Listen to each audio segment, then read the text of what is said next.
Tutors ভিডিওর পক্ষ থেকে সবাইকে স্বাগতম। টিউটরস ভিডিওর সকল লেকচার পেতে টিউটরস ভিডি ইউটিউব চ্যানেলটি সাবস্ক্রাইব করুন।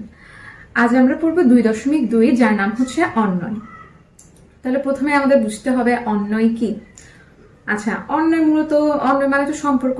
তো এখানে হচ্ছে মূলত দুইটা সেটের মধ্যে সম্পর্ক বোঝায়। যেমন আমি যদি বইয়ের উদাহরণটাই দিই, এই যে আমি ধরলাম এখানে কিছু দেশের নাম লিখে, যে ধরলাম থাইল্যান্ড, বাংলাদেশ,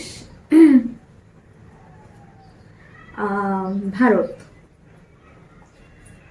এর পাশাপাশি আরেকটা সেট ধরলাম, এখানে লিখলাম, পাশে লিখলাম থাইল্যান্ডের রাজধানী হচ্ছে ব্যাংকক, বাংলাদেশের রাজধানী ঢাকা, আর ভারতের রাজধানী হচ্ছে দিল্লি।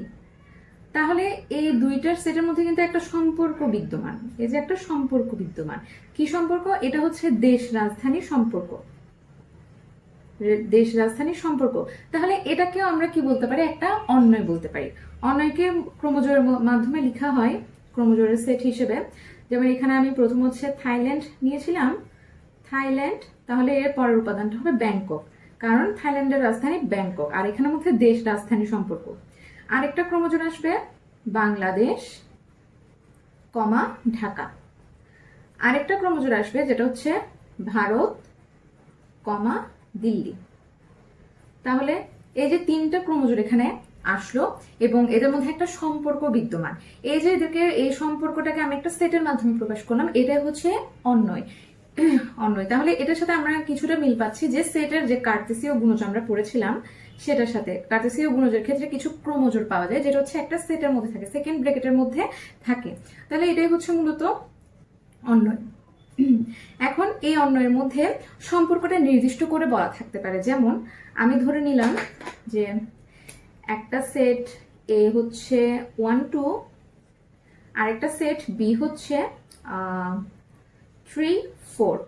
ঠিক আছে, এখন যদি আমি এদের সম্পর্কটা নির্ণয় করি, এদের মধ্যে কার্তেসীয় গুণজ যদি করি, তাহলে আমার কি আসবে? যে 1 3, 1 4, 2 3, 2 4, 2 4।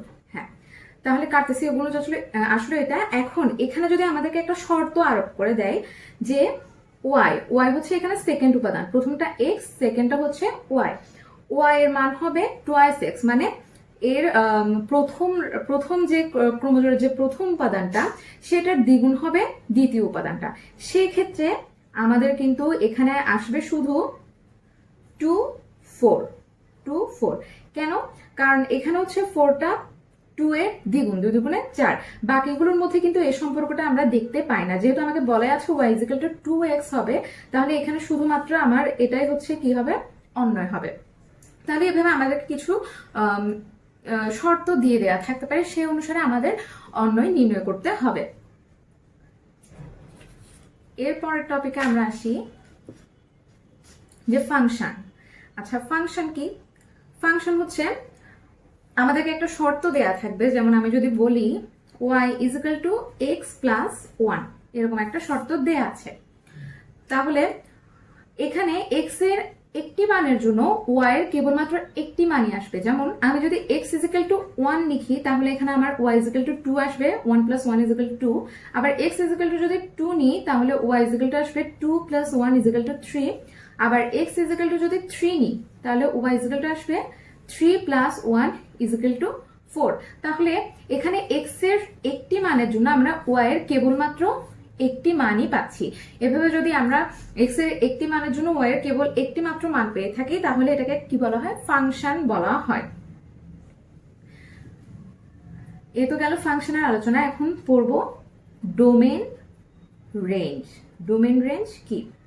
আমরা যে অন্বয় পড়েছিলাম একটু আগে, তাহলে একটা অন্বয় নিই, যে a × b। এই যে কিছুক্ষণ আগে যেটা আমরা করেছিলাম, যে 1, 3, 1, 4, 2, 3, 2, 4। তাহলে এক্ষেত্রে অন্বয়ের যে প্রথম উপাদানগুলো, এই যে প্রথম উপাদান 1, 1, 2, 2। এই প্রথম উপাদানগুলোই হচ্ছে কি ডোমেন, আর অন্যয়ের যে দ্বিতীয় উপাদানগুলো এগুলোকে বলা হচ্ছে রেঞ্জ। তাহলে এখানে আমি প্রথম উপাদান পাচ্ছি 1 1 2 2। তাহলে আমি যদি ডোমেন লিখি, যে ডোম, এটার একটা নাম দিই যে আর, তাহলে আমার থেকে এভাবে লিখতে হবে ডোম আর, অর্থাৎ আর এর ডোমেন সেটা হচ্ছে সেকেন্ড ব্র্যাকেটের মধ্যে থাকবে 1 2, যেহেতু দুইটা দুইবার করে করে একবার একবার লিখতে হবে। এরপর যদি আমি রেঞ্জ লিখি তাহলে আমার এভাবে লিখতে হবে যে range R is equal to, range এখানে কি 3 4 3 4, তাহলে লিখলাম 3, 4। তাহলে অন্যয়ের প্রথম উপাদানগুলো হচ্ছে ডোমেন, সেই অন্যয়ের ডোমেন, আর অন্যয়ের দ্বিতীয় উপাদানগুলো হচ্ছে অন্যয়ের রেঞ্জ। এখন হচ্ছে ফাংশনের লেখচিত্র আঁকা দেখব। আচ্ছা, ফাংশন লেখচিত্র আঁকার জন্য একটা তো সমীকরণ আমাদের থাকবে, যেমন একটু আগে একটা ছিল যে y = x + 1, ঠিক আছে? তাহলে আমরা কিভাবে এটার লেখচিত্র আঁকবো? তাহলে এখানে আমরা x এর বিভিন্ন মানের জন্য y এর মানগুলো বের করে নিব। যেমন একটা বক্স করলাম, এখানে ইচ্ছা মতো 2 3টা বা 4টা 5টা এভাবে নেওয়া যাবে। তাহলে x y, x এর মান ধরলাম 1 ধরলে y এর মান আসে 2। আবার x এর মান ধরলাম 2, তাহলে 2 + 1 y এর মান আসবে 3। আবার x এর মান ধরলাম 3, y এর মান আসবে 4। x এর মান 4 ধরলে y এর আসবে 5, x এর মান 5 ধরলে y এর আসবে 6। তাহলে এই যে পয়েন্টগুলো 1 2 2 3 3 4 4 5 5 6, এই যে পয়েন্টগুলো, এগুলো যদি আমরা ছক কাগজে বসিয়ে দেই তাহলে এই পয়েন্টগুলো যুক্ত করে আমরা যে লেখচিত্রটা পাবো সেটাই হবে এই ফাংশনের লেখচিত্র। তাহলে এভাবে আমরা x এর বিভিন্ন মান ধরে y এর বিভিন্ন মান বের করে ফাংশনের লেখচিত্র অঙ্কন করতে পারি। এখন হচ্ছে ফাংশনের কিন্তু বিভিন্ন মানও বের করতে বলা হতে পারে। যেমন ফাংশন যে আমরা একটু আগে পড়লাম, এটাকে f of x, যদি x এর যেমন x + 1, এখানে চলক হচ্ছে x, সেক্ষেত্রে ফাংশনটাকে লেখা হবে f of x, বা বড় হাতের করেও লেখা যায়, বা g of x, বা শুধু y = x + 1ও বলা যায়। এখানে f of x যেটা x + 1, এখানে কিন্তু ফাংশনের বিভিন্ন মান বের করতে বলা হয়। যেমন এমনও বলা হতে পারে যে f1 = কত। তাহলে f1 = মানে কি, জাস্ট x এর জায়গায় আমরা 1 ইনপুট দিয়ে দেব। তাহলে f of 1 হলে 1 + 1 = কত আসে, 2 আসে। এভাবে f3 f4 মানে অনেকগুলো নাম্বার দিয়ে আমাদেরকে কি ফাংশনের ভ্যালুটা বের করতে বলা হতে পারে। তাহলে আমরা জাস্ট x এর জায়গায় সেই মানটা বসিয়ে দেব। বা যদি f of অন্য কিছু, যেমন ধরো z + 1 দেয়া আছে, তাহলে f(z)3 বের করতে বলা হলে এখানে z এর জায়গায় যে চলকের জায়গায় হচ্ছে 3 বসে আমরা ফাংশনের বিভিন্ন মান বের করতে পারবো। এখন হচ্ছে আমরা কিছু বইয়ের ম্যাথ দেখব। এখন বইয়ের 13 নম্বর ম্যাথটা দেখব, যে এখানে আমাদেরকে একটা ফাংশন দেয়া আছে f of y = y³ + ky² - 4y - 8 হলে k এর কোন মানের জন্য f - 2 = 0 হবে। অর্থাৎ এখানে আমরা k এর মানটা বের করতে হবে, কিন্তু কোন শর্তে, যখন f of - 2 = 0। তাহলে f of - 2 এর মানটা আমার আগে বের করে নিতে হবে। যে f of y এখানে দেয়া আছে y³ + ky² - 4y - 8। তাহলে f of -2 = হবে -2 whole cube plus k -2 whole square -4 -2 তাহলে এখানে আসলে -8 প্লাস 4k প্লাস 8 -8। তাহলে আলটিমেটলি যোগ বিয়োগের পর আমরা পাবো 4k -8। এখন আমাকে বলা হয়েছে যে f of -2 0। তাহলে f of -2 এর মান যেহেতু এটা, তাহলে 4k -8 = 0 লিখতে পারি। এখান থেকে আমরা k এর মানটা বের করে ফেলতে পারবো, 8/4 = 2। তাহলে আমরা পেয়ে গেলাম আমার k এর মানটা কত আসলো, যে 2। এখন পরের ম্যাথটা দেখি, একটু আলাদা করে নিই তাহলে বুঝতে সুবিধা হবে। আচ্ছা, তাহলে এখানে প্রথমে একটা ফাংশন দেয়া আছে আর বলেছে যে দেখো যে এটা, তাহলে এখানে ডান পক্ষ আর বাম পক্ষের মান বের করে আমার থেকে দেখতে হবে যে মানটা একই আসে কিনা। তাহলে প্রথমে যে ফাংশনটা দেয়া আছে সেটা লিখে নিই, 1 + x² + x⁴ / x²। তাহলে লেফট হ্যান্ড সাইডে আমাকে কি বলা, যে g of 1/x² বের করতে হবে। তার মানে কি, এখানে মেইন যে ফাংশনটা সেখানে যত জায়গায় হচ্ছে এক্স আছে সবখানে 1/x², অর্থাৎ শুধু এক্স এর মধ্যে আমরা 1/x² বসাবো। তাহলে আমি লিখতে পারি যে 1 প্লাস, যেহেতু মেইন ফাংশনে x² আছে তাহলে স্কোয়ারটা আমি বাইরে রেখে এক্স এর জায়গায় 1/x² বসাবো। সেম এখানেও 1/x² আর বাইরে এই যে 4 আবার 1/x², বাইরে স্কোয়ার।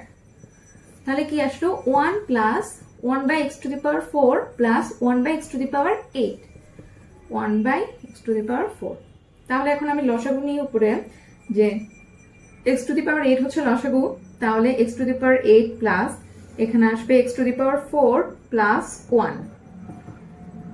এখন জাস্ট গুণ দিয়ে নিজেরটা উপরে উঠিয়ে দেবো, তাহলে কি আসে plus 1 divide by x⁸ into x⁴/1।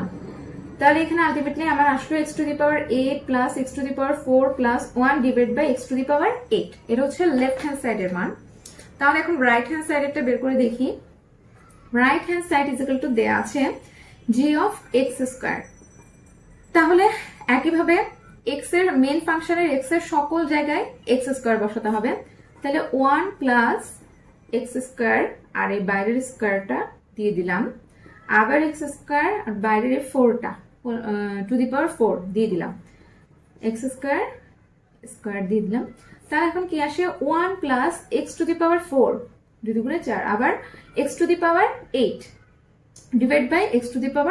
তাহলে একটু যদি আমি সাজিয়ে লিখি আমার আসবে x⁸ plus x⁴ plus 1 divide by x⁴। তাহলে দেখা যাচ্ছে এখানে যে মানটা আসলো রাইট হ্যান্ড সাইডেও একই মানটা এসেছে। তাহলে আমরা বলতেই পারি যে g(1/x² is equal two g(x²). প্রমাণিত বা দেখানো হলো, যেমনটা লিখতে পারো। এরপর নেক্সট ম্যাথটা আমরা দেখি যে বইয়ের 23 নাম্বার যে সৃজনশীলটা আছে, এখানে উদ্দীপকে আমাদেরকে একটা ফাংশন বলে দেয়া, এই ফাংশনটাকে f(x) নামে অভিহিত করা হয়েছে, আবার y-ও বলা হয়েছে। আচ্ছা, ক নাম্বারে আছে f(½ এর মান। তাহলে f(½ যেহেতু আমাকে f(x) দেওয়া আছে, তাহলে সকল x এর জায়গায় আমি -½ বসাবো। তাহলে প্রথমে ক নাম্বারটা দেখি যে দেয়া আছে f(x) is equal to 4x - 7 divide by 2x - 4। তাহলে f(-½ তাহলে -½ ইজ ইকুয়াল টু -হাফটা হচ্ছে সবখানে বসাবো, যে 4 ইন্টু -½ -7, শুধুমাত্র x এর জায়গায় -হাফটা বসাবো। তাহলে কি আসে -2 -7 আর এখানে -1 -4। তাহলে এখানে আসবে 9, এখানে আসবে 5, তাহলে মাইনাস মাইনাস কাটে গিয়ে 9/5। তাহলে এটাই হচ্ছে f(-½ এর মান। এখন খ নাম্বার দেখি কি বলা হয়েছে। খ নাম্বারে বলা হয়েছে f(x + 2), আচ্ছা f(x - 1) এর মান। তাহলে f(x + 2) ডিভাইডেড বাই f(x - 1) এর মান নির্ণয় করতে বলা হয়েছে। তাহলে আমরা f(x) এর মানটা বসিয়ে দেই উদ্দীপক থেকে, যে 4x - 7 divide by 2x - 4 plus 2, আবার 4x - 7 divide by 2x - 4 minus 1। তাহলে যদি লসাগু নিই 2x - 4 প্লাস 2 ইন্টু 2x - 4, আবার নিচেও লসাগু নিব, 2x - 4টা লসাগু, তাহলে 4x - 7 মাইনাস 1 ইন্টু 2x - 4। তাহলে এখন যদি আমি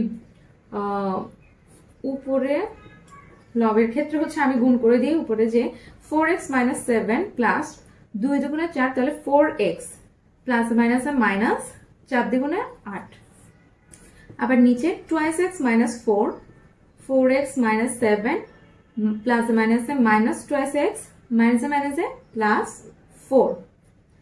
এখন কি আসে যদি আমি নিচেরটা গুণ আকারে লিখে দিই, তাহলে কি হবে যে উপরে 4 4 8x - 15 ইন্টু 2x - 4 উপরে উঠে যাবে আর নিচে থাকবে 2x - 3। তাহলে কি আসলো যে 2x - 4 কাটাকাটি চলে যাবে যেহেতু উপরে নিচে, তাহলে বাকি থাকলো 8x minus 15 divided by twice x minus 3। তাহলে এটা হচ্ছে ক্ষয়ের অ্যান্সার, যে এই যে রাশিটা দেয়া আছে তার মান। এখন গতে বলা হয়েছে f of y is equal to x। আচ্ছা, এটা আমাদের দেখাতে হবে। তাহলে উদ্দীপকে যেটা আছে সেটা একটু আমরা লিখে নিই, তাহলে আমাদের করতে সুবিধা হবে। যে উদ্দীপকে দেয়া আছে y is equal to f of x is equal to 4x minus 7 divided by twice x minus 4। আমাকে বলা হয়েছে দেখাও যে f of y is equal to x, এটা আমাকে দেখাতে হবে, প্রমাণ করতে হবে। তাহলে যেহেতু f of y বলা আছে, এখন f of x, x এর জায়গায় y টা দেয়া আছে, আবার y এর মান যেহেতু এটা যে 4x minus 7 divided by twice x minus 4, তাহলে এখানে যত জায়গায় x আছে সকল জায়গায় এই পুরো মানটা বসে যাবে, যেহেতু y is equal to 4x minus 7 twice x minus 4। ঠিক আছে, তাহলে এটা মানে আলটিমেটলি f of y মানে কিন্তু আমাকে বের করতে বলা হয়েছে f of 4x minus 7 twice x minus 4। এই f of y এর মিনিং হচ্ছে এটা, যেহেতু y এর মান এই পুরোটাই। তাহলে এই ফাংশনের মধ্যে যত জায়গায় x আছে সে জায়গায় আমি এই পুরো মানটা বসিয়ে দেব। তাহলে 4 ইন্টু পুরো মানটা বসালে হয় 4x minus 7 divided by twice x minus 4 minus 7, আবার নিচে 2 into 4x minus 7 divided by twice x minus 4 minus 4। তাহলে এখন গুণ করে দিই উপরে, twice x minus 4, 4 4 16, 4 7 28 minus 7, আবার এখানে হয় twice x minus 4, 4 দ্বিগুণে 8x minus 7 দ্বিগুণে 14 minus 4। এখন যদি আমি উপরে লসাগু নিই আর এটা গুণ, আচ্ছা ভেঙে ভেঙে করি, যে উপরে লসাগু নিলাম, তাহলে আমার থাকলো উপরে যে 16x minus 28 minus এই 7 দিয়ে এটাকে গুণ, তাহলে 7 দ্বিগুণে 14 14x, আর মাইনাসে মাইনাসে প্লাস 4 7 28। নিচেও সেই একই কাজটা আমরা করব, যে লসাগু নিলাম 8x minus 14 minus 4 দিয়ে এটাকে গুণ করলে 4 দ্বিগুণে 8x মাইনাসে মাইনাসে প্লাস 4 4 16। তাহলে এখন যদি যোগ বিয়োগ করে কি হবে, 16x থেকে 14x গেলে twice x আর প্লাস মাইনাসে 28, তাহলে এটা কাটাকাটি চলে গেল। আচ্ছা, আবার এটাকে গুণ করে উপরে উঠিয়ে দিলাম, আর উপরের যে অংশটাকে যোগ বিয়োগ করলে হয় 8x প্লাস মাইনাস কাটাকাটি চলে গেল, আর এখানে 16 থেকে 14 গেলে 2, তাহলে এটা তো চলে যাবে যেহেতু হচ্ছে উপরে আর নিচে একই রাশি গুণ আকারে।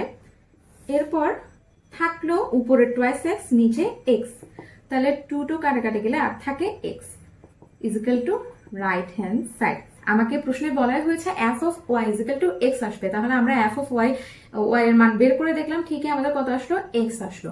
তাহলে এভাবে মোটামুটি ফাংশন আর অন্বয়ের ম্যাথগুলো করা হয় অন্বয়ের চ্যাপ্টারে। আশা করি সবাই বুঝতে পেরেছো।